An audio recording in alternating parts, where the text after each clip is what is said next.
Vsi otroci potrebujemo igro, prijatelje, družbo in v bistvu socializacijo. Noben otrok ne bi smel imeti preveč obveznosti. Čas za delanje stvari, ki jih ima rad. Meni se zdi bistveno, da imajo otroci toplino pa neko spodbudo, na primer od staršev ali pa bratov ali pa prijatelje ali pa brate pa sestre.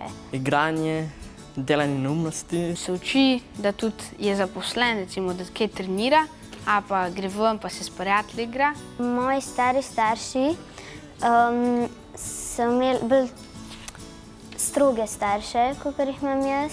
Po mojem mnenju rabimo veliko manj delati, kot so oni takrat. Niso imeli toliko spodbude v družini, zelo hladno. Niso se dosti pogovarjali v stvarih, ki so pomembne. Recimo, imamo bolj razvito šolo, nas ne tepejo v šoli.